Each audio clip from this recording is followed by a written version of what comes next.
Welcome back. Here we are again, Armed Crossfire with SB and Gabi.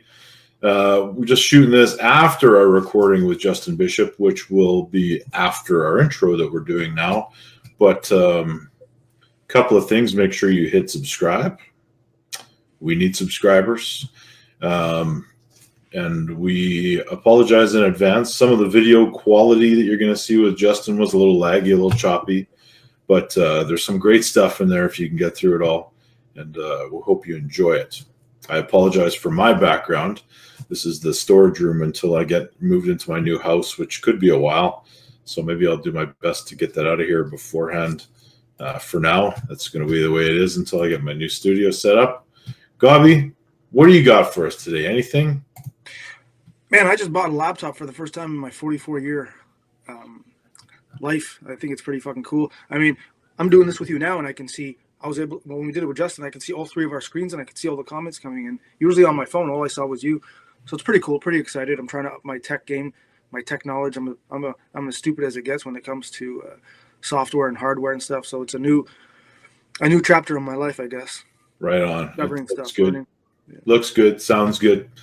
And we're moving forward, and we're taking all the comments and critique we get back about our quality of show, and that the one you're about to watch is going to be no shortage of issues. But it's, we do what we can with the connection we have, and I think it's going to be pretty awesome.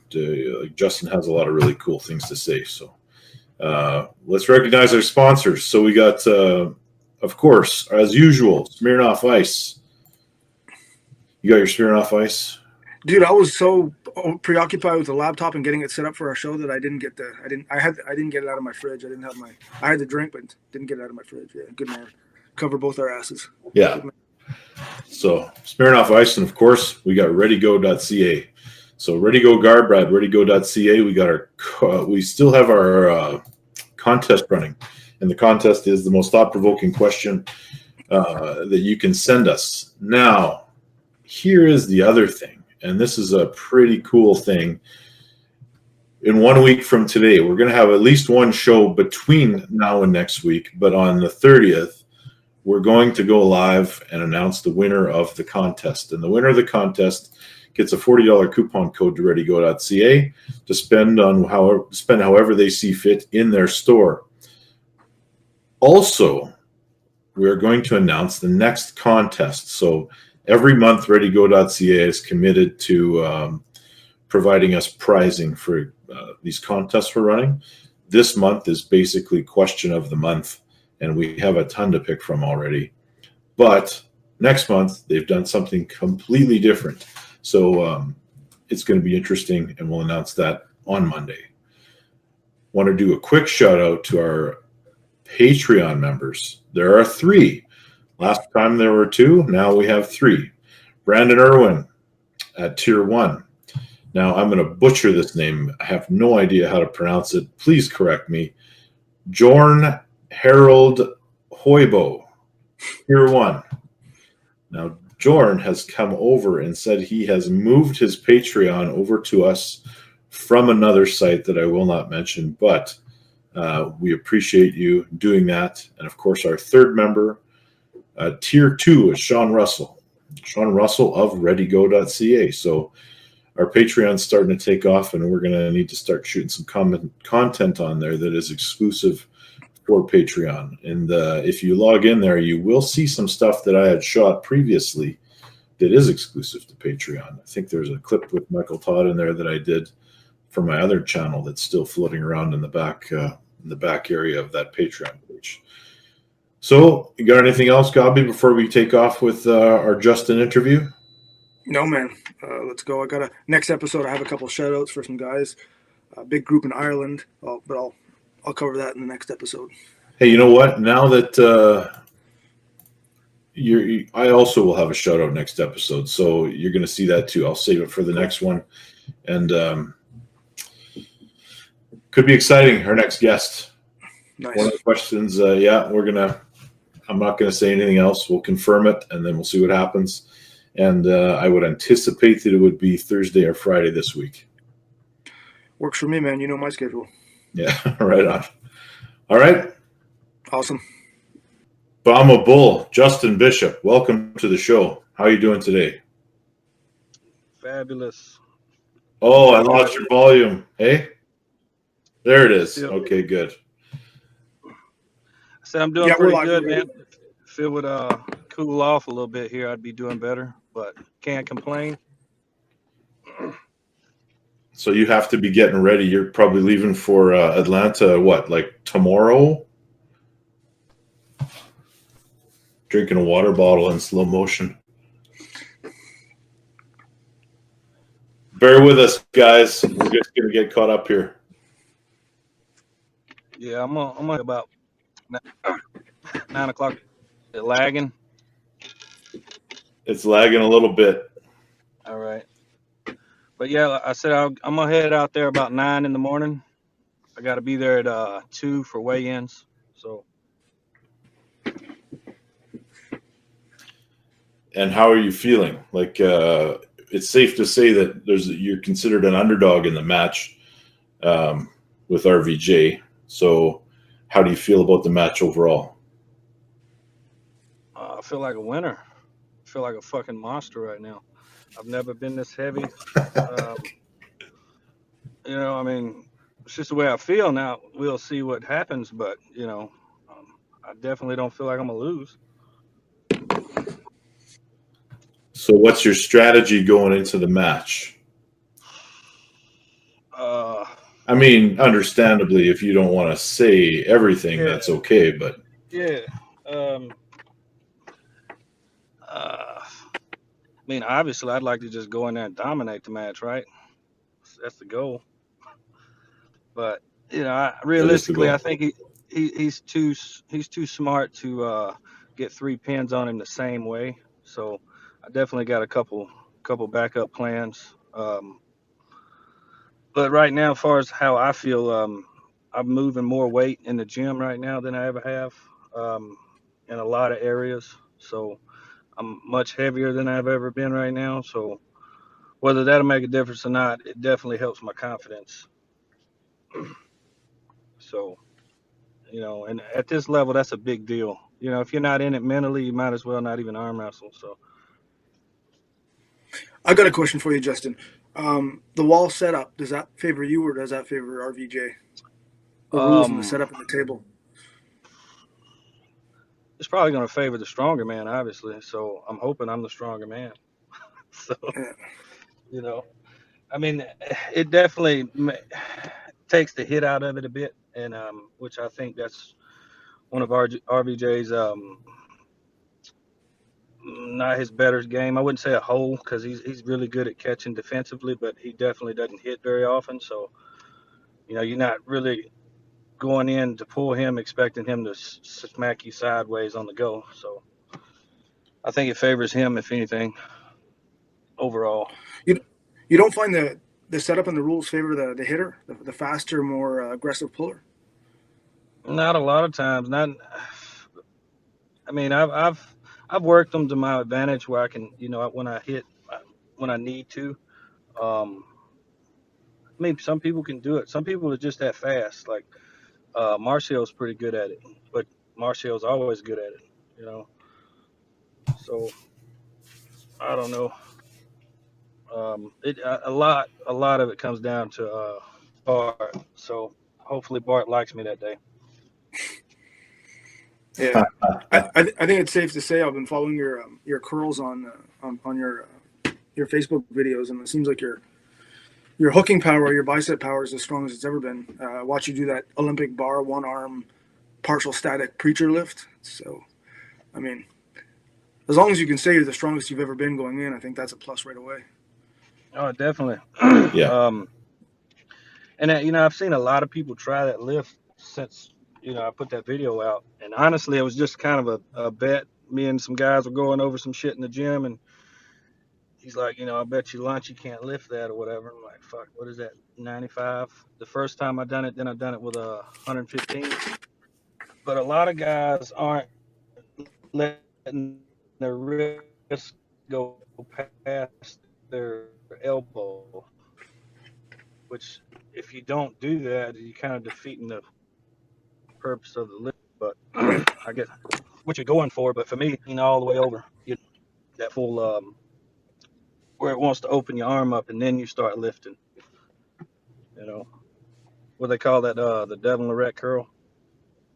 Right. Stay nice and tight. Yeah. Who? Right. Devin who? Yeah, I think you and him look a lot alike right now. Well, I think he saw that I cut my hair, and now he's trying to steal my thunder a little bit. Because I did this first, and then he shot his video of some music video with him cutting his hair in the background. So it's interesting. I don't know. Is that the same band that made the music video or the song about Michael Todd? And how good do you have to be to get someone to make it? I'm a big fan of 80s hair bands too, and I'm not gonna lie. When I first heard it, I was kind of jealous, and then it was kind of, I don't know if it fit the video or not, but I'm definitely an 80s guy, so I like the song. But yeah, I like that. I like the 80s rock too, but it's yeah, I don't know. They both sounded pretty good, and it's kind of cool that someone out there is making a music video about you or a song, taking the time to write a song. But yeah, we'll see. So I got a couple. We had a couple of comments. Oh yeah. Yeah, they might do. I see. I'm looking at your hat. So are you a Trump supporter? I do like Trump. As of late, he's not my favorite guy, but I do like him. Well, it takes guts to wear those hats. Yeah. Yeah, that he certainly does not. Our prime minister tries to, but it's clear that he doesn't. He pretends. I mean, I don't know. I've only had one person say something to me about the hat, and I got a lot of Democratic friends. Yeah, and they don't. My Democratic friends don't say anything. I mean, hell, I didn't say nothing when they wear their Obama hat. That shit doesn't bother me. But the only person who did, I was in D.C. and it was some skinny little white kid, probably like 18. And, he's walking the opposite way, obviously. And I'm sitting there holding my daughter. He's like, psh, hey. And I look. And he's like, I don't like that. That's it? I'm just like, I just started laughing like, all right, what? So, but I still wear it. I like to piss and that was it. People off. So, with the WAL let you wear that hat, arm wrestling. So, yeah. I don't know. I wear it in the interviews and stuff. So they don't ever put those on there though. Now that I think of it, maybe one. Man, that's the hardest part for me is not working out. Not going to the gym, sitting around and stretching all day and shit. Yeah. Bear with us, guys. We got some connectivity issues here, so we're doing the best we can. People are talking about you're breaking up a little bit in the comments. Hey, Joe Fox says Justin is a beast. What's it going to take to throw, and he says Tony, but I think he means RVJ, off his game. So he's talking about the mental game, I assume. To me, that's one of the other weaknesses. I think can get him. It's hard for him to recover. I think as of late, it hasn't been. I hadn't seen many holes in the guy's game lately. It's hard to say right here. He sucks here because he doesn't suck anywhere. Yeah. But to me, I got to put him in a spot where he's not comfortable. you know. And I have no doubt I have the skill set to win this match. It's just a matter of putting the match where I want it to go, you know. What's your current weight, Justin? I weighed last night. I was 204. Holy shit, that's good. Oh, that's big. That's the biggest you've ever been, I have to assume. I was I didn't weigh this morning, but Saturday I think I was like right at 199 and a half before breakfast. So yeah, it's definitely the biggest. Like I said, the only thing I've done different really is I worked my bigger muscle groups a lot more than I normally do. Like my lats, my chest, my back. Um, I just train. I've been here mostly because I knew I was pulling middleweight, and my elbow just wouldn't let me lift like I wanted to lift in some of my arm wrestling lifts. And but currently, right now, it's feeling better than it's felt in probably 2 years. So I'm excited, man. I hadn't been this strong in a long time. So Nice. So we had as you probably know, if you watched any of our shows, we have basically a Q&A, and we're doing a contest right now. But for who is the best, sends the most thought-provoking question. But we also had one come in for you. So our constant incel friend says he had a question. He was wondering if you could ask Justin how confident he would be having a best-of-5 super match, WAL rules, against Ryan Bowen in his present shape, and with Ryan at his present form as well. So I guess tomorrow, if you had a super match with him tomorrow, I would smash him. It would look like the same shit from 2 years ago. And I'm not saying he hadn't progressed, but I mean, he acts like other people's just been sitting on the couch. You know what I mean? Like I hadn't just been sitting on the couch. I lift shit. I mean, you didn't even lift shit prior to me stomping a mud hole in your ass last time. You know? But I mean, he's. I'll say this: he's very good at breaking down matches, knowing what he needs to do, and he's very good at getting valuable information, like Todd's training regimen, Devin's training regimen, what have you. You know, but the fact is, I'm still stronger than you. You know, like you pulled me, I was 180 something pounds. You know, I don't gain fat. You know what I mean? I just don't genetically. I don't do that. Like if I told you what I spent in creatine and protein the last 3 months, be fucking ridiculous. But and and that's one reason I do like pulling lightweight a lot of times. Though it keeps me mentally and physically more prepared because I have to constantly worry about what I'm eating. I constantly worrying about what I weigh, how much water I'm drinking, all of this other shit. So I've been taking this match that serious, with gaining weight. So, and it's fucking, I've turned eating into a job and the shit sucks. Fucking, but the Ryan Bowen thing though, somehow he always comes up in these conversations, but nah, if it were tomorrow, it's 6-0, 5-0, whatever you want to call it. I'm sure it's inevitable. That's It's good. going to happen. He talks enough about me that it will happen eventually. Yeah, and I think the WL sees the value in having him on the card someday. So it'll either be, I think he'll call out whoever wins your match with RVJ. I think he's going straight after that hammer, and I bet you they any get part that of match. RVJ. I personally don't think he wants any part of RVJ. I think he picks me because I'm the smaller in the class, and he thinks I'm the weaker in the class. I won't say he thinks I'm the weaker, but he thinks he has the tools to beat me because. And here's the biggest problem, and I've told him this before.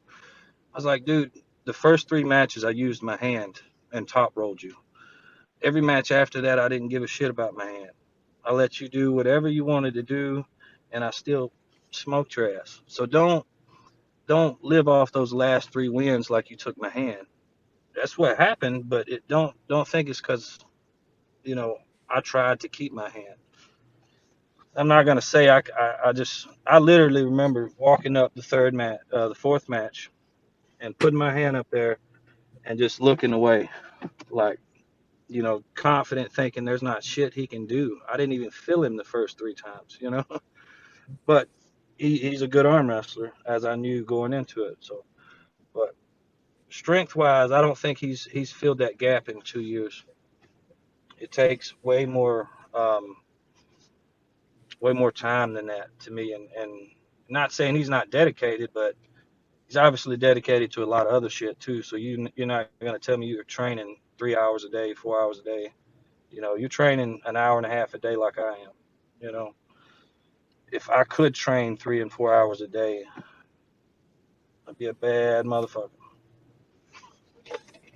But I probably wouldn't And have you a might be wife right either. now.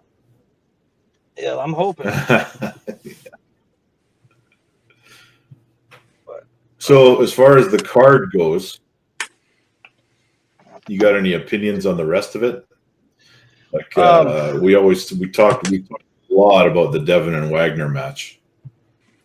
I think I seen somewhere Devin said it was 270. I think that's probably the heaviest he's been since he's been back to super heavyweights. I think. I mean, you guys are probably more keen to that, but that surprised me. Yeah, he looked good 270. It wasn't like a bloated 270, you know. But I still picked Wagner 3-0, so I'm gonna stick with it. I think the I guy share is. that thought. Yeah, I think he's way stronger than people think, and I do see the Devin playing his game, getting to his spot, wearing him out. I can see that, but the strength difference to me is going to be. I'm not going to compare Wagner to Saplenkov, but I think it's somewhat the strength difference is somewhat close to that, like in one area. Like I think if Devin took his hand, he could Interesting. still turn in and go, you know. Yeah, no doubt. The problem with WAL is the pin pads are so much fucking lower and the elbow pads are so much higher, and it's hard to finish with a flopped wrist. It's real hard. Right. Yeah. So you get all that extra room, and it's kind of built towards well, we've discovered it's not necessarily designed that way, but we've discovered that the King's move is easier to execute on that setup.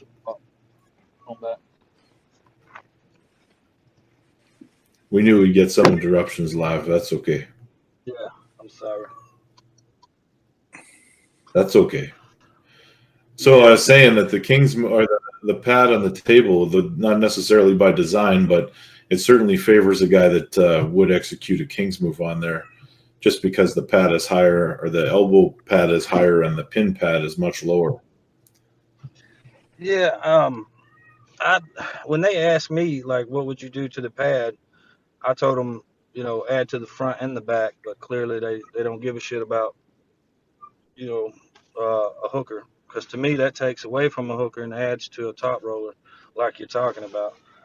And the fact that the pads are super smushy, it's able to kick out another half inch. You know, I mean, you can watch the guys who do the King's move. You can tell they're fucking. The point of your elbow is off, sir. I don't know what the fuck this guy's looking at, but it is off. I mean, I don't care that it's covered up with this red pad. We can, you know what I mean? But anyway, that's that's the shit you deal with. But like I always say, you take the last 3 leagues, or the last 2 leagues, UAL and WAL. This same 3 and 4 guys dominated the same weight classes. So rules do make a difference, but at the end of the day, the cream will rise to the top. You know, now 1 and 2 may be different, but 1 and 2 will still be there. But to me, that I don't know. I don't like the long pads. And it may be because I rarely foul. Yeah. You know, if you see me foul, it's because I want to foul. But most of the time, let's say. Yeah. Well, you asked me something else. I forgot. Oh, geez, I don't remember what that was. Gobby, you remember what that was? No, I'd like to hear his thoughts on Jerry and Todd, though. Oh, I'm gonna need a good 6-pack to watch that whole match. Yeah. But well, your match will be done, and you'll be able to do it. Right. Hopefully with a Thor hammer. But and I'm arm wrestling that guy the weekend after that I've been calling Aquaman. So if I win this fucking hammer, I'm gonna walk in with it on my shoulder. I'm gonna ask where the hell Aquaman's at. Who the hell is that? I don't know who that is. Caleb Norton from Tennessee. Yeah. Check him out, dude. Looks fucking. Yeah. Yeah. He's big. I'm trying to remember how Artem put it. He looked like a Greek god, something like that. Yeah, I know who you're talking about. He's very big. But we'll see how strong he is. But are you fast? It's a lot more than strength. But I forgot what you was asking me again. I went all off in the left field. Was it about Jerry and Todd? What are your thoughts on Jerry and Todd? I think Jerry looks a lot healthier than I thought he might. Because when I seen that picture, I'm under the impression he's still going to be a little bit purple when they pull. But you know, he looked in good shape for doing those curls he was doing. But I went with Mike because I think Mike actually looks stronger than he has before in past matches. If not that, Dave is considered low. One of the two phenomenal. He stayed above the table for most of the match. And he looks strong. Shit. He even said I think he's lifting like 20% more in most of his lifts, which is that's a big fucking jump. If you were talking about PRs. So he's got me sitting here thinking the percentage of my PR went up now. I'm gonna have to do the math on it. But yeah, I think Jerry might pull off one, but I'm still going with Todd to keep his hammer. If I was a betting man. That's kind of my thoughts too. Gobby, who did you pick? Well, I got Todd. Like Justin said, the rules and the tables favor certain pullers, and I think it's right up Michael Todd's alley. I'd love to see Jerry win, but if I'm a betting man, Michael Todd. Yeah, and have you noticed? Yeah.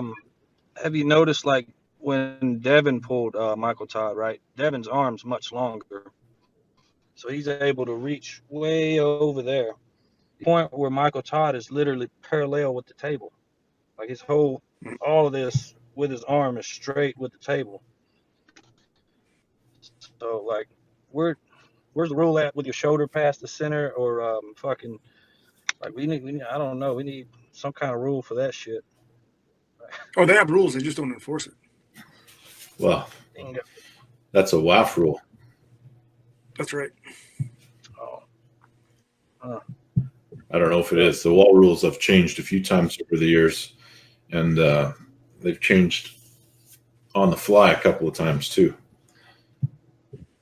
Well, let's keep going. I mean, we got what else we got on the card? We got Gabby and Sarah.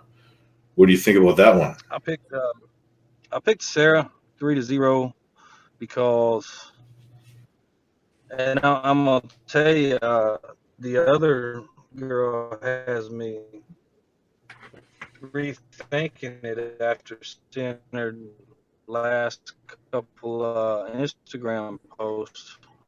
Like, this chick's forearm's bigger than mine. I think if Sarah's climbing a freaking rope backwards, so at probably 185 pounds, or something close to that. So that's a female. That's fucking strong. I know most men that can't do that. So I'm still going with her solely on speed. I think their strength is close, but I think Sarah wants it right now, man. Well, I'm going me, with 3-0 Gabby. on that one. Nah, I won't lie. I think I either hadn't way. done a shit ton of. I'm sorry. Yeah, I'm a huge Gabby fan. I think she's gonna win, but I think whoever wins, it's gonna be 3-0. Yeah. I agree. Now we got Sam Harris, Tony Katowski. Yeah. I mean, I picked Tony 3-0 because I feel like if Sam won one, he could win the first, but I don't feel like he can. I don't feel like he's strong enough in his sweet spot because I think his sweet spot's very similar to Tony's. And listening to him talk about him, I think they overlook what Tony can do and how much bigger Tony is than Sam. And Sam's looking beefy. Don't get me wrong. You know, his traps is all poked out and shit, and his shoulders look a little bigger. But just because you went to doing bench press and lats and shit instead of specific arm wrestling workouts, don't mean you gained a shit ton of strength. That just means you made those small muscles bigger muscles. But I don't know. I hadn't felt many people as strong as Tony is, even in an open position. Like he can be in a really open bicep pull and still strong as shit from there. So he has a good cut, which I've been talking to going pretty smoothly. I don't think he'll have any problem. I think Sam's the second closest underdog on this card, and he's holding the damn hammer. Yeah. But I'm pretty sure he was talking about me when he was talking about he's a third place guy. I'm pretty sure he was talking about me saying that, and I mean that's the way I felt about it. You know, I don't feel like other than Luke Kent that you beat anybody. He says Giannis, but if you look at the same year he beat Giannis, the same. If I'm not mistaken, the same year Giannis fucked his thumb up and some other shit. But I mean, he's proven he's much stronger right now than he was when the time I was talking about. But again, like Ryan, he thinks he's the only one making improvements, and you're not. But I mean, I think he'll make it a good show. And who's the other one? You were about to say it. That was it. Who's the fifth match, Gobby? Who are we forgetting? My match? Devin and Wagner, we talked about. Jerry and Michael Todd. The girls, there's only 5. You have Justin and RPJ. That's and you it. got Sam and Tony. It's 5. Yeah, it's now, I guess my show. Yeah, they had there was somebody had posted a match with Mike Aiello in it, and I don't know if that's fake or what it was, but they were saying it was the prelim match. Oh, yeah. With Juji? Juju. With Juji, yeah. That's a real. Is there? Does anyone? So they're actually having a best of 3 prelim match. Yep. So let's do predictions on that one. Aiello 18-0. Yeah, 112-0. But you know, I pulled with Juju a little, left-handed, obviously, before I pulled Mike, and he's actually really fucking strong. I mean, if you watch any of his videos, he's obviously strong. He just doesn't. He has what I call the bodybuilder or the gym rat syndrome, where they're stiff as shit and they don't understand fluidity in a move. Okay, do this, and that's and do it. They don't, do one move. They do steps. So you tend to be much slower. But he's definitely got a shit ton of potential. Now, is he gonna beat Mike? No. Like, there's no way in hell. But I'm a native. A lot of people don't know that. But I think it's strictly promotional, obviously. Gobby, I want to hear what you have to say about that match because we've never talked about that Yeah. match. I thought it was fake. I don't even really want to talk about it because it's giving it fucking power. Like that guy has no business being on the card. He has no fucking credible wins. It's like putting fucking I don't know, some fucking football player on there. There's so many arm wrestlers that are good and have decent charisma and backgrounds that you could put on there, but they don't. They want to get the YouTube sensation guy, which is fine. I understand it. But at the same time, you're kind of burning bridges maybe with some guys, or you're hurting your credibility as a league. For me, people that know me know I don't even have to make that prediction. All I will do is slam one guy. This match shouldn't even happen. We shouldn't even be talking about it. But, the guy couldn't. I mean, he's strong. For sure he's strong. But I can list 600 arm wrestlers that can beat him off the top of my head under 200 pounds. Like he has no business being on there. How long does it take for them to take their shirts off? That's what I was predicting. Mike slams him. They both take their shirts off and shit. And chalk flies everywhere and shit. I mean, from a promotional standpoint, it's a great idea. From a competitor, spit in the face. So it's really a matter of which side do you stand with, or do you pick a side, I mean, I tend to not pick sides and just do my own shit. But as much as I don't think that it's wrong for a few reasons. Number one, Juji hasn't earned it. Areas. Mike Aiello deserves to be in the WAL. Juji does not. But from a promotional standpoint, I mean, as much as I don't like it, I'm going to watch.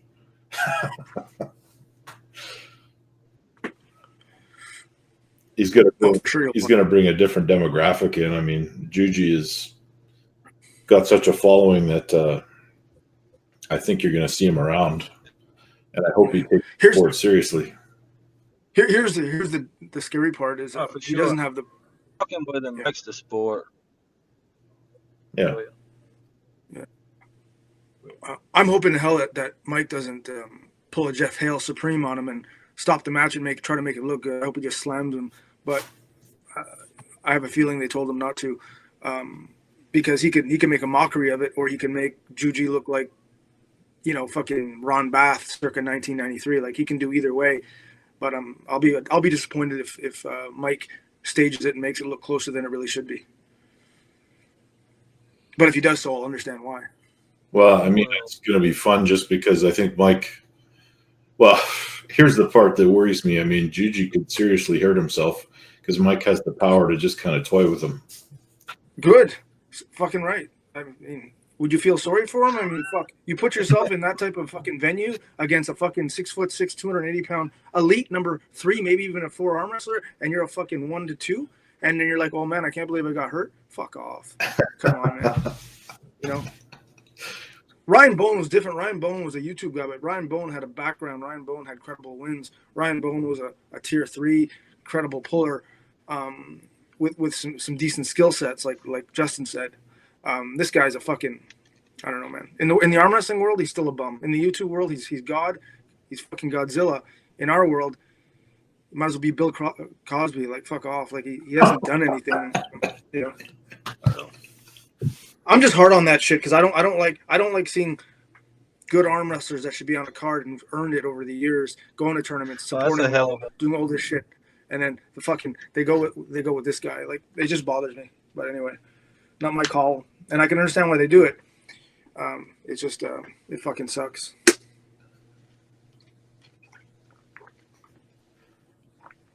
I'm waiting for all the lags to catch up. I agree. I mean,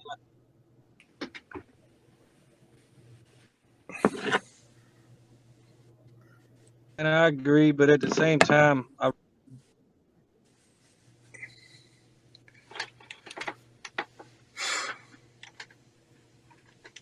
about now? Gobby, Yeah, you're locking up a little bit. I'm locking up? No, Justin was Okay. locking up. You're better now. You can hear me now? Yeah. No, fuck. Yeah, I can hear you. You know what I was saying? I kind of learned this from the UAL thing, is and I wouldn't, but like 3 years deep in it, so I was, you know, I'm amongst all these great, you know, who I'm still watching on YouTube. I just met them eating lunch and shit with them, signing a contract. So, but the thing they really wanted was really good matches. They didn't give a fuck who was the best arm wrestler there, and most of the arm wrestlers honestly didn't care as long as they decide how many times have we tried to sell arm wrestling. Pretty much two guys see it. People want to see drama, you know. People want confrontation, fucking all. That's why they got. I mean, watch one YouTube video, and that's sold to Steve Kaplan. I guarantee you. Well, yeah. I mean, but I'm happy that they're bringing a left-handed match in. You got to sell it to an extent. Yeah, that's only because they're fortunate. That 100%, but you know that's my opinion. Yeah. Well, you guys want to go on to the question period? Let's do it. Let's see if we can get the few of these out of the way here. We got Gabi, this one's just for you. Philippe Galvin. And we'll sit here and enjoy your answer. If the left-hand division takes off in the WAL, could Gabi go up to the 170 class and take on the top pullers in that division? And it says, do you prefer wall or setup or WAF setup? I think the answer to that one we should already know if we've been watching the show. But anyway, go ahead. I can compete. Would I be the number one guy? Probably not, but I can definitely mix it up. I have the arm to mix it up. The problem with wall has always been hard for me to set my hook. I'd have to do a little bit more wall specific table training and stuff like that. But I definitely I like my own grip. I like to get my own grip. I like to get a nice bite on the back of my opponent's hand.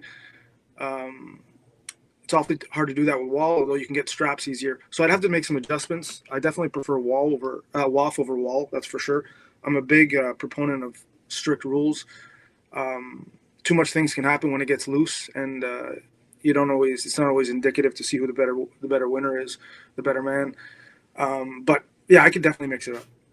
I can definitely compete at the 170 left arm class there with the better guys, no doubt. Interesting. Okay, Micah Miller. This is a good question for all of us. When do you think is the best time to move from amateur to pro?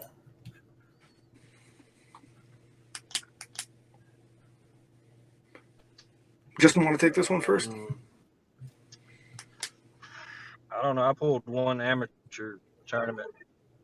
Yeah, I pulled one amateur tournament, and depends on, yes, you know, if you get up there and you go 0-2, you probably need to stick in to the amateur class. If you smoked everybody, I would pro next time. I'm a bit hell up if you're taking it serious, you know. Go ahead and step up to the pros and see what you got. Yeah.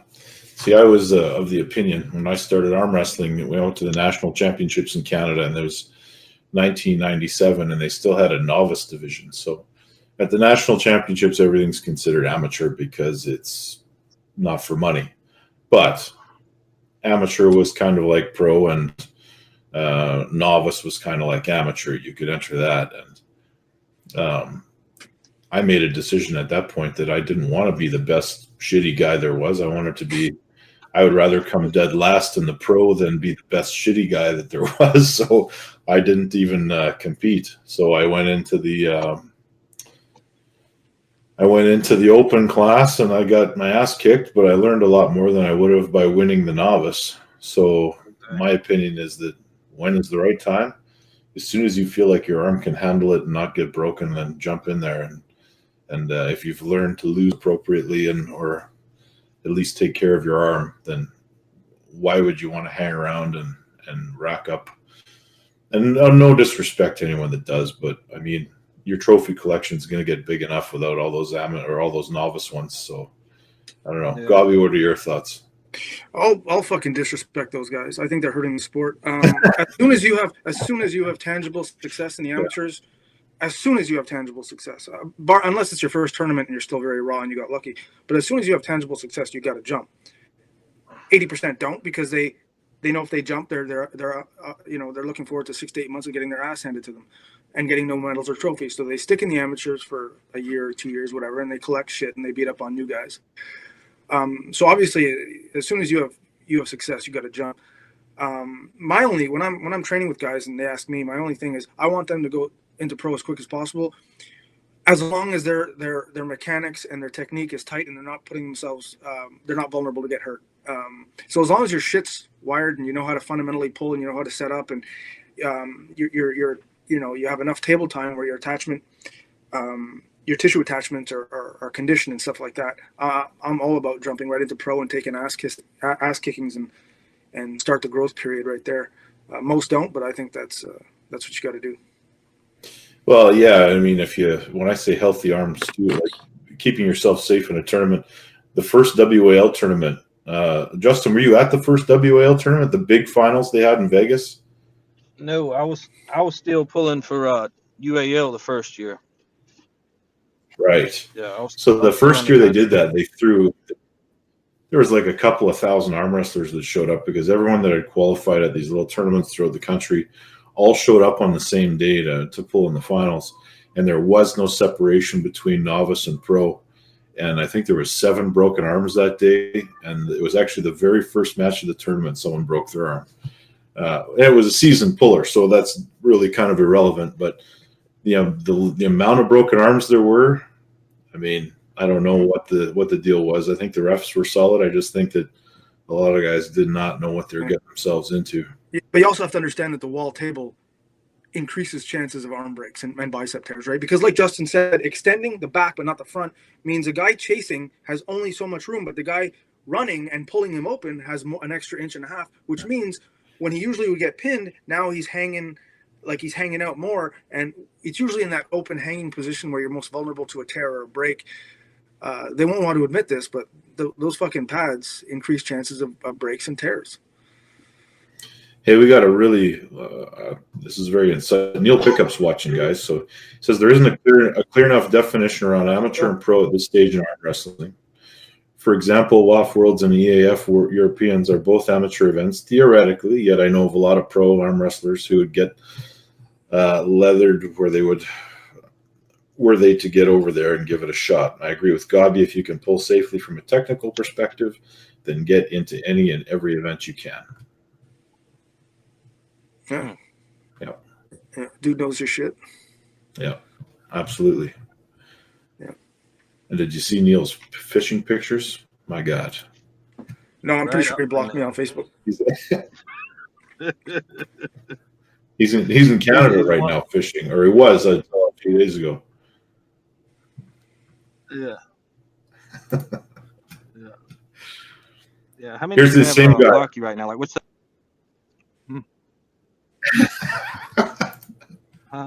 How many is that, Gabi? Not just unfriended, but like they don't ever want to see your face again. Well, I'm into the hundreds, and that's just arm wrestlers. That's not talking. We're not talking about gays and feminists. Oh my God.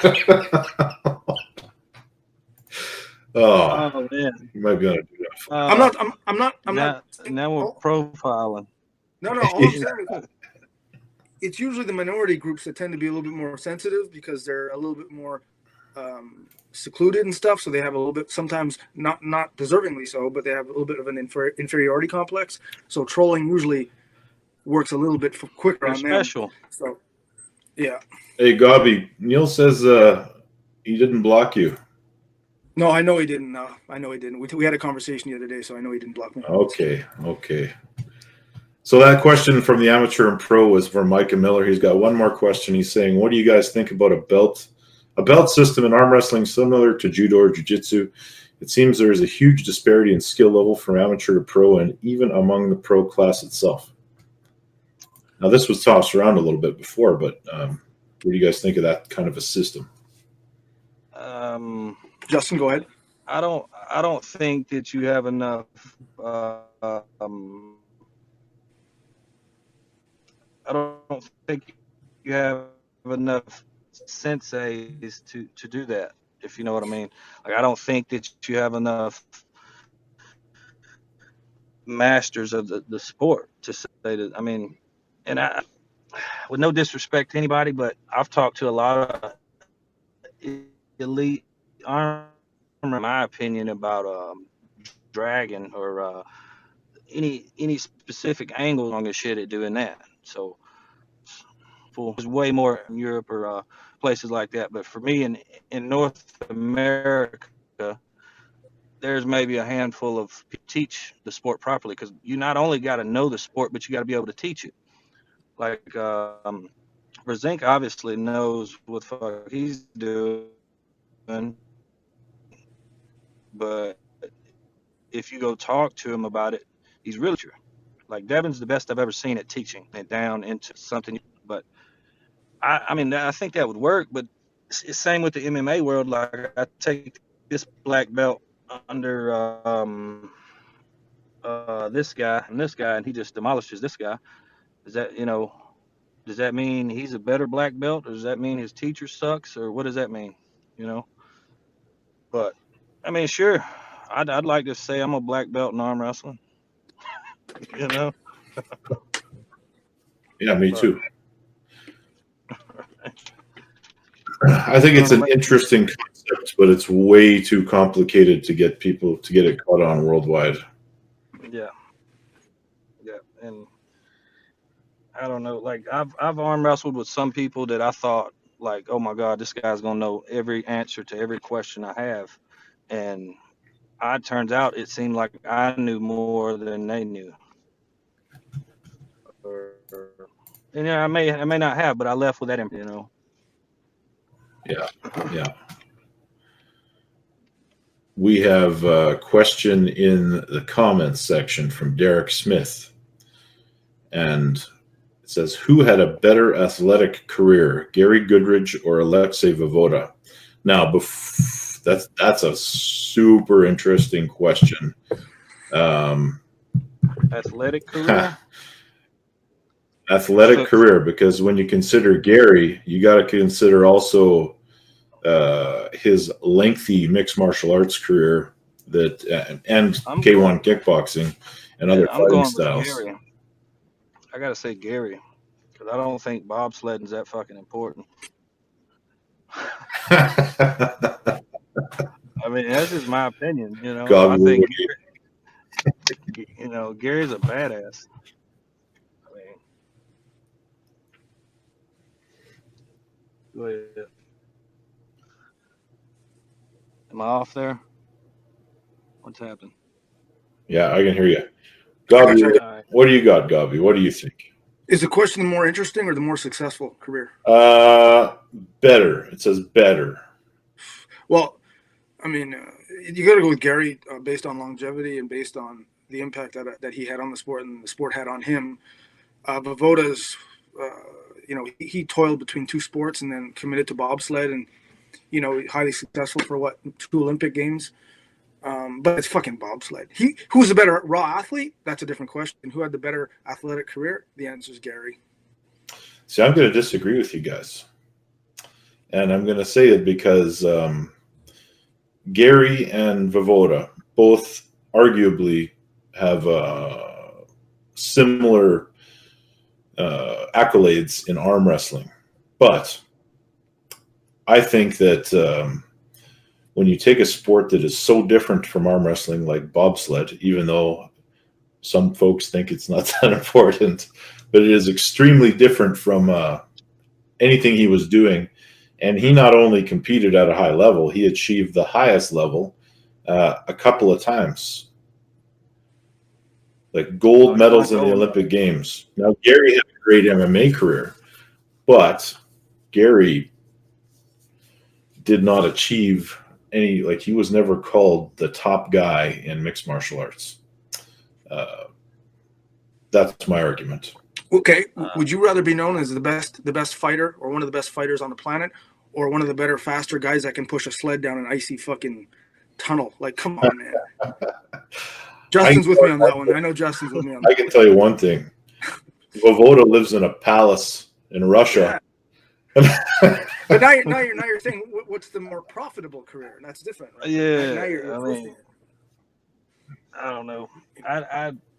I think I don't know. I mean, Chris pretty much nailed it for me. Shit. I mean, and MMA was still growing at that time. You know what I mean? It wasn't like the Olympics have always been this big, or pretty close or whatever. But okay, I'm going to challenge you. Who is the best fighter that Gary Goodrich ever beat? I'd have to see names off the top of my head. I don't know. I know he was. I don't honestly even know if he was ever considered the top fighter in the world. I know he was in the mix, but I don't know. I couldn't tell you the list of fighters that he beat or even fought. Yeah, I used to watch him all the time in Pride, and I know he was kind of the gatekeeper for the heavyweight division. And Gary was a game fighter, but he had a good career. But anyway, I think we're both on opposite sides of this. For me, it was like if you look right now, like at Khabib, right? He's obviously the best fighter at that division, if not the best pound for pound. And then you look at guys like Jorge Masvidal and Nate Diaz and people who have these ground skills, but they don't give a fuck about that. You know what I mean? That's the shit I like. That's what Gary was about. I'm trying to be the baddest motherfucker in this room today. I don't care about tomorrow. Today is all I care about.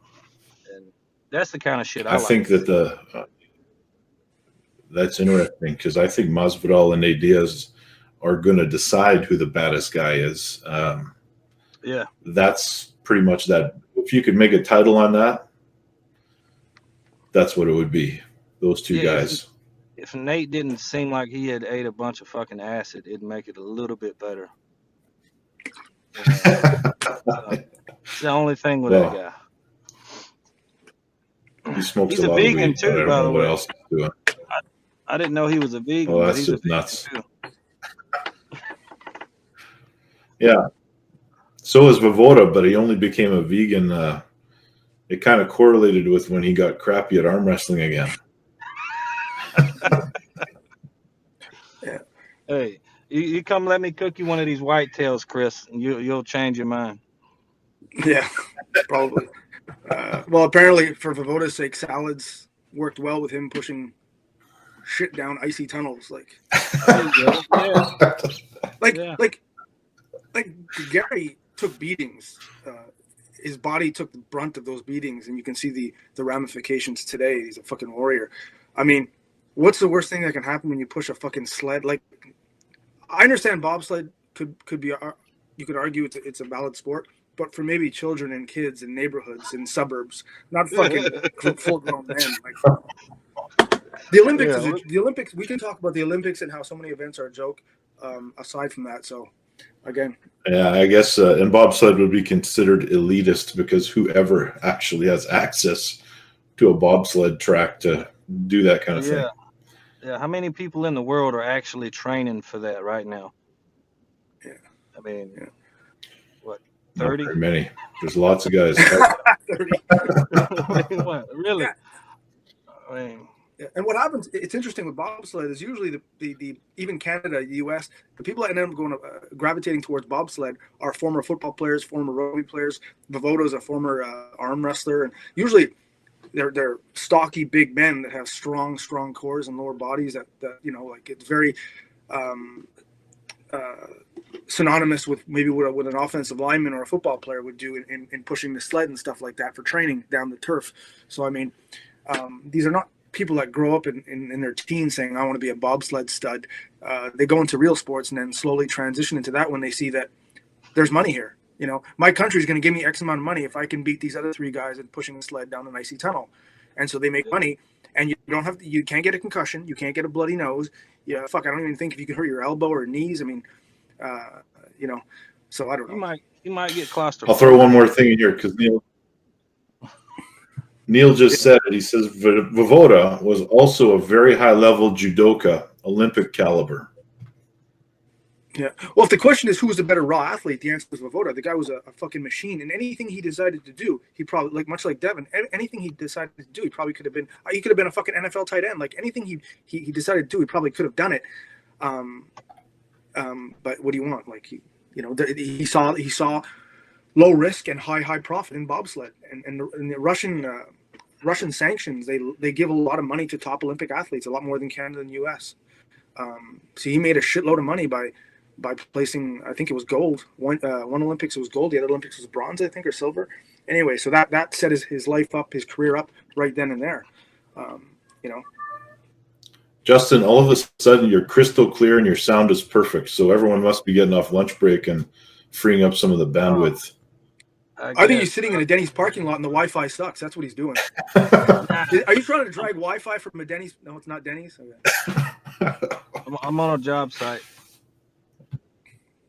Fucking working man. Now, what do you do? Right now we're resetting some doors and windows and shit like that the framer screwed up. So I do a lot of custom stuff.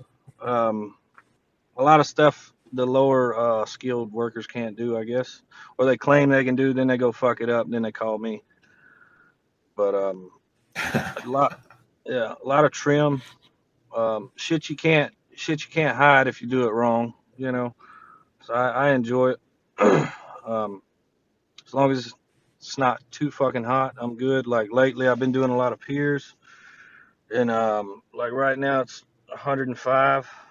That's what my car says in it, or my truck says. It's probably about 96.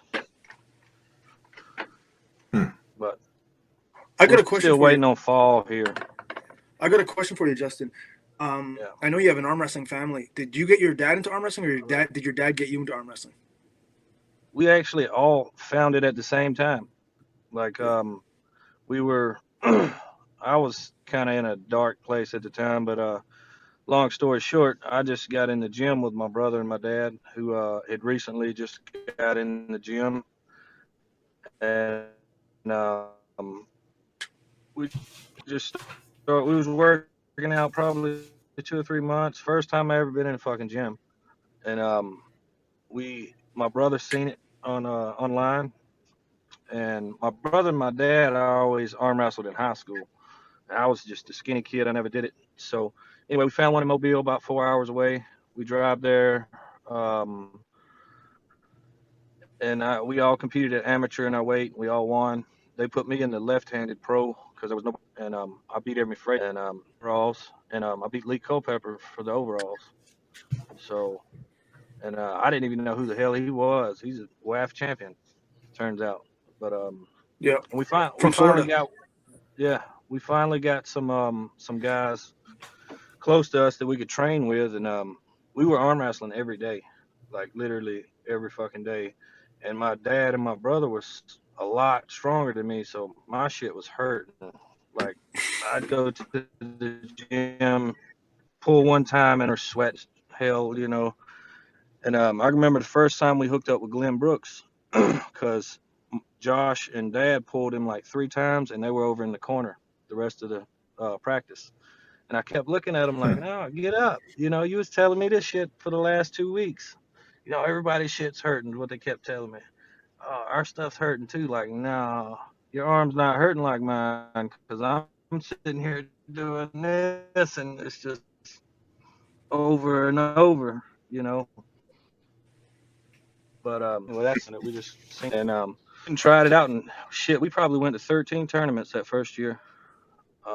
We didn't even train. It was more or less just all table time. We'd take 2 weeks off, go to a tournament, come back, same thing. Probably around 2013 is when I flew to Vegas and pulled that UAL tournament. at that point, I would think I was number 5 or number 4 at 154. So I was the best in the South. And when I seen that tournament was supposed to pay out 20 grand, I'm like, well, shit, I'm going here. You know, I mean, it's paying out all the way to like 8th place, like a grand to 8th place or some shit. If I just placed top 8, it'd cover my trip. So, but yeah, that's when I found out who fuck's that guy's name, curly hair guy. Shit. You know who I'm talking about? Like an arm wrestler? Yeah, the guy that Kenny sets Hughes? all the no, the guy that Oh. sets all the tournaments and just bails out at the end. Oh, Marvin. Yeah, that's who I found. That's when I found out who Marvin was, because that was his the World Bar Arm Wrestling thing or whatever the fuck. Oh, I remember that. Yeah. Yeah. But I thought about going to that one, and then I thought about going. It turned into something good though. You know, I ended up getting signed with UAL. So. Yeah. And there was, Marvin's pulled that stuff a few times, so it is what it is.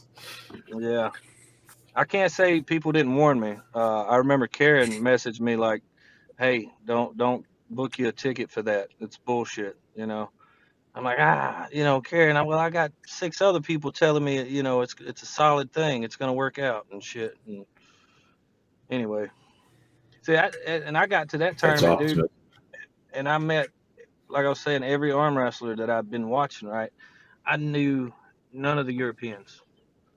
And I remember Bob Brown walking up to me and he said, "You see that guy right there?" He was pointing at Giannis. He's like, "That guy's gonna win your class." I'm like, "That little guy? That guy's not winning." I was like, "That guy's not winning my fucking class, Bob. You just met me, sir." And yeah, that's why I kind of reacted the way I did when I beat him. I was looking at Bob like, "What? I told you this guy wasn't gonna beat me." I remember Pushkar. I thought Pushkar was the scariest motherfucker on the planet. That was the first time I ever seen him, and he was mad. You know, the shit had fell. So, he didn't even arm wrestle. He just sat there the whole time, like, like his prison lit. And I didn't even say nothing to him. I just walked by him, just kept on walking. But, yeah.